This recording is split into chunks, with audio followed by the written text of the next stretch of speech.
Namaste, and welcome to Vedic Vidya. My name is Jeffrey Armstrong, Kavinda Rishi.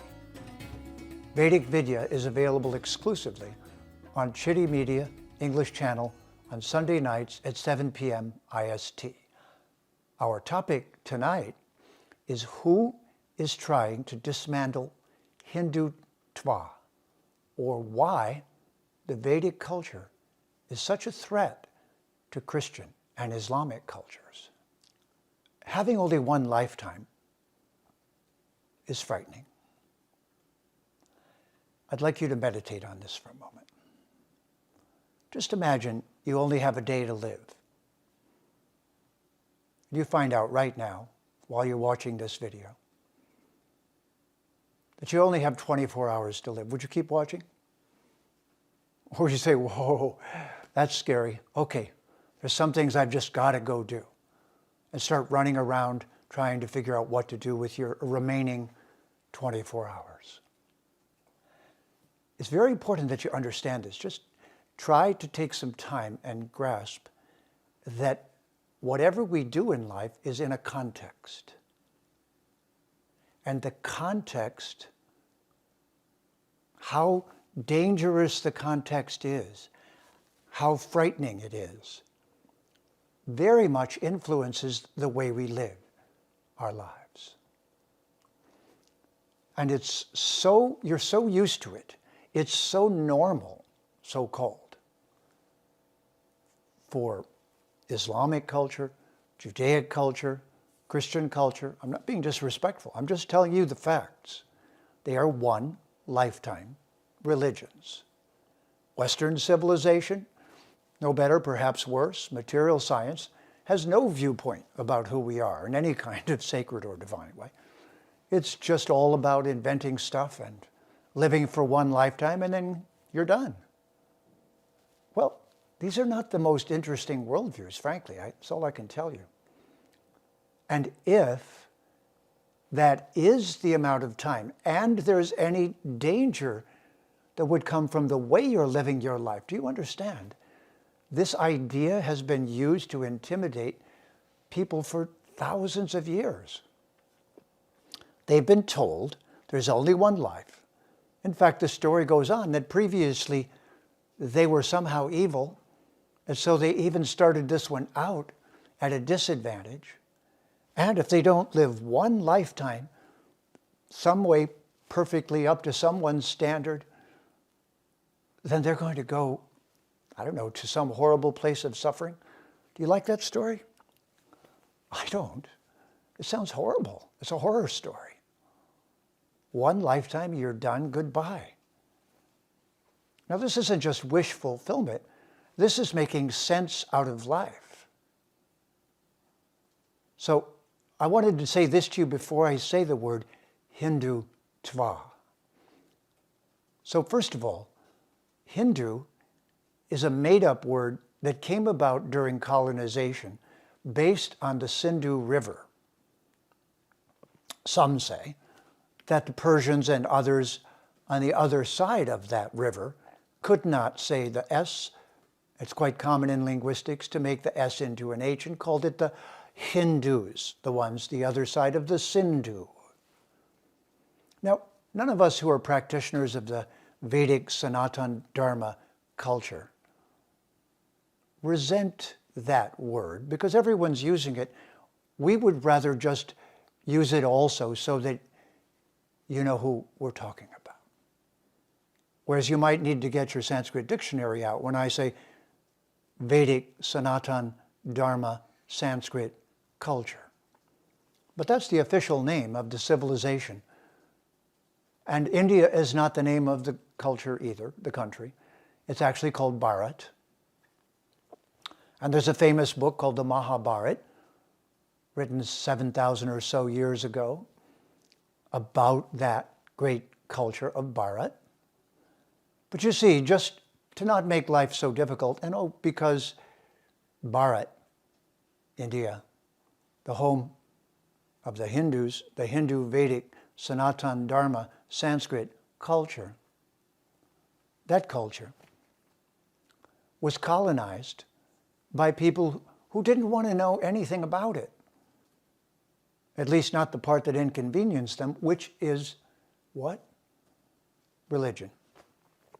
And by the way, the culture of India, the culture in that Vedic civilization, does not call itself a religion. Religion is re ligare. It means bound by a book of rules. That's what Judaism, Christianity, and Islam are. They are the three Abrahamic religions. Whereas to be Hindu is not to be religious. Not against it either. It is to be a practitioner, not a follower, of the Vedic, Hindu, Vedic, Sanatan, Dharma, Sanskrit culture. It's a very specific worldview. And this worldview does not believe that it is useful to conquer others and try to force your beliefs upon them, because this worldview sees all of us as immortal divine beings who have many, many, many, many, many lifetimes, as many as you want.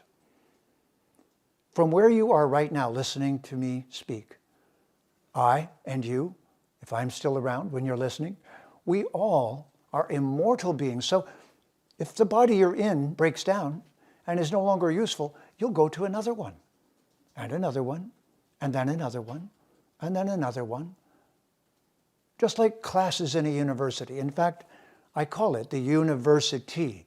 That's the Hindu, Vedic, Sanatan Dharma, Sanskrit, cultural way of talking about our situation.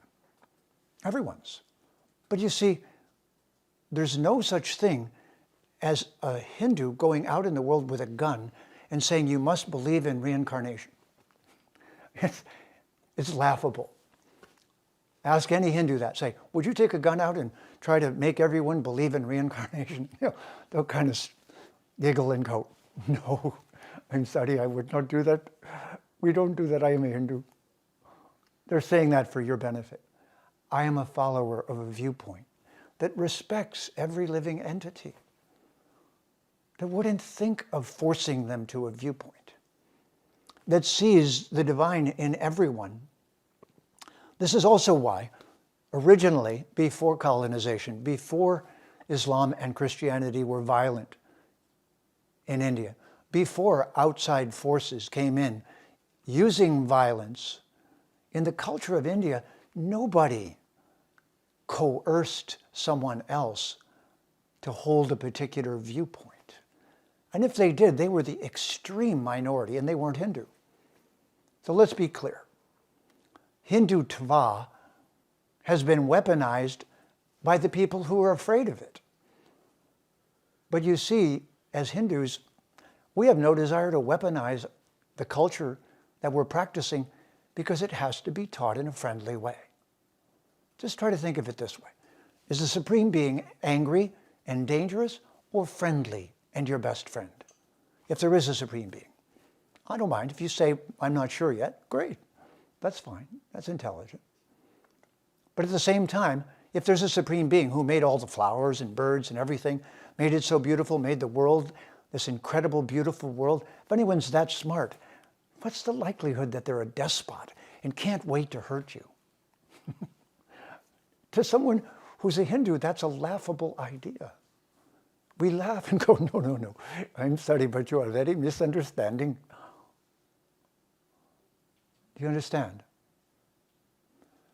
You shouldn't be afraid of the source of all beauty.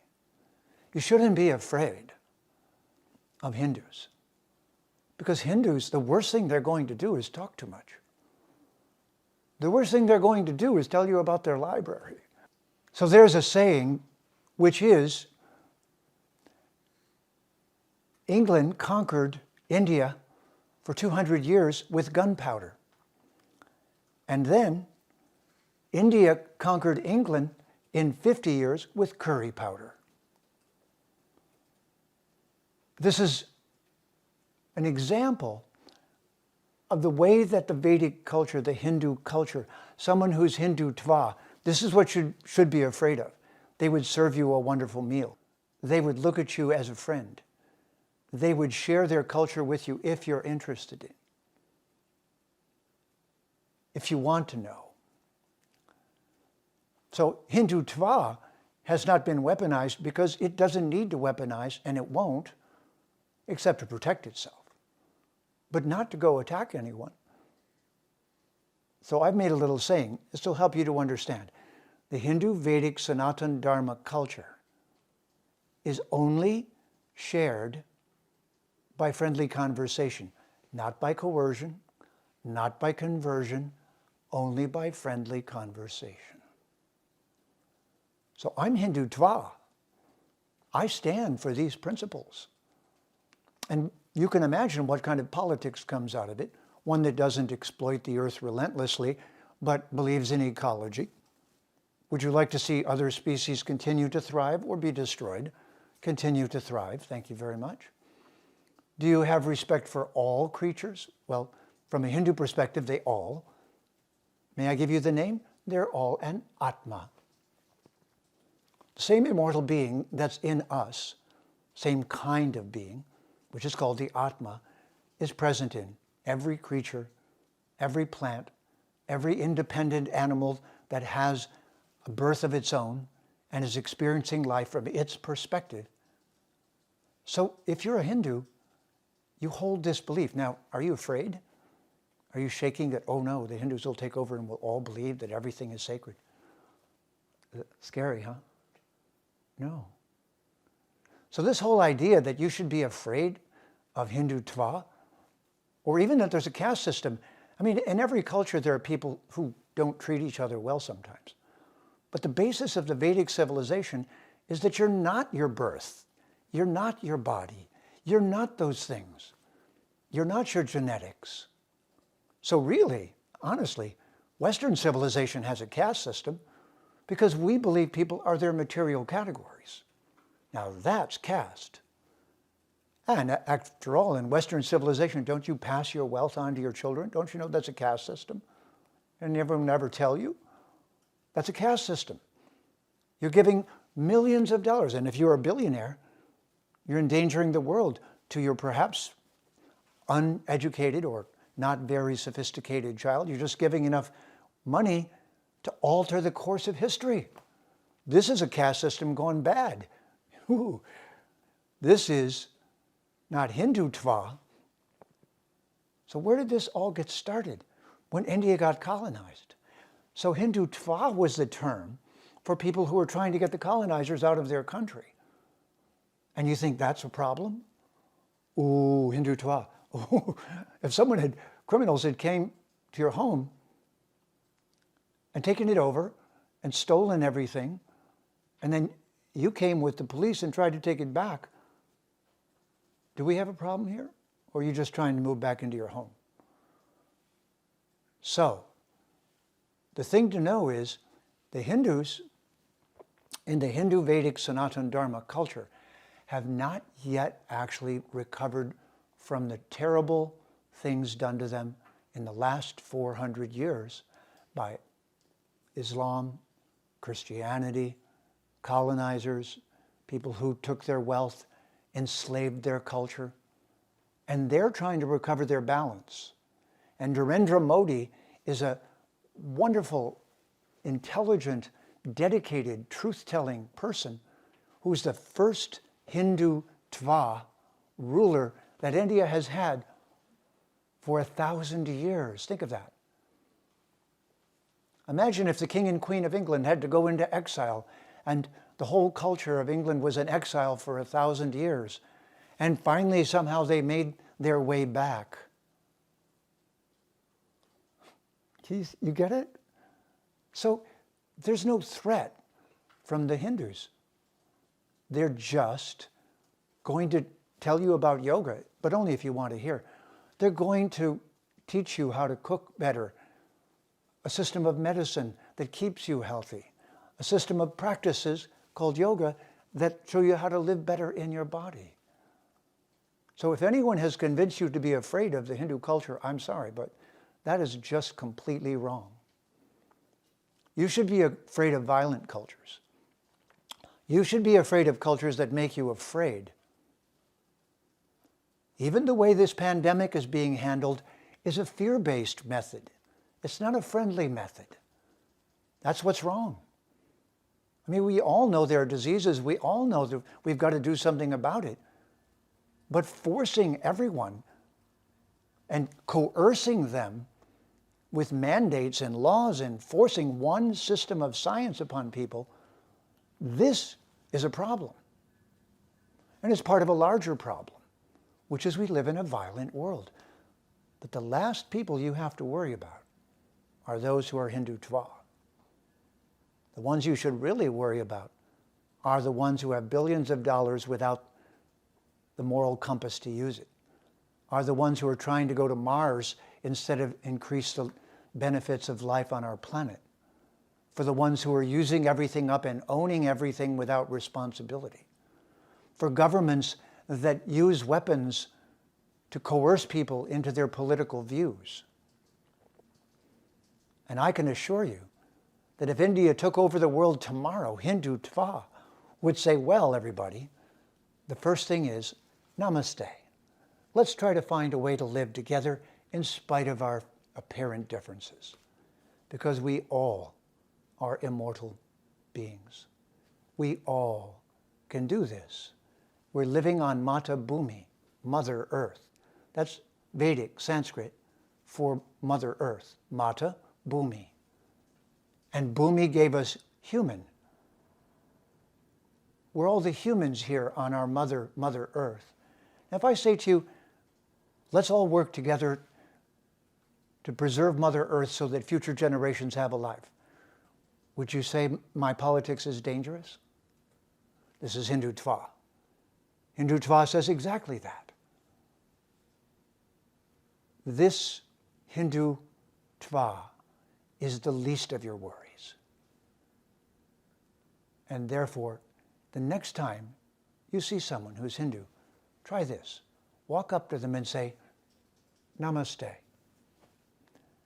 Would you tell me a little bit about your culture, please? Would you teach me some Sanskrit words so I can understand what the word Veda means, or reincarnation and what causes it? Hindutva simply means I support and embrace and stand for the sacred culture that sees all living entities as divine and wants all of them to find a way to live together on Mata Bhumi for everyone's mutual benefit. Vedic Vidya means shining the light of truth.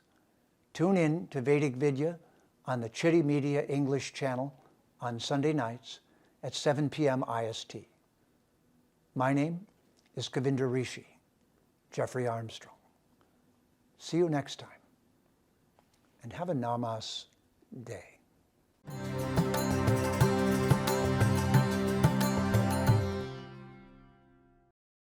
Please remember to subscribe to us and switch on the notifications for this channel. For our other social media links, more content, and to support our work, please visit citti.net. Dhanyavad. Namaskar.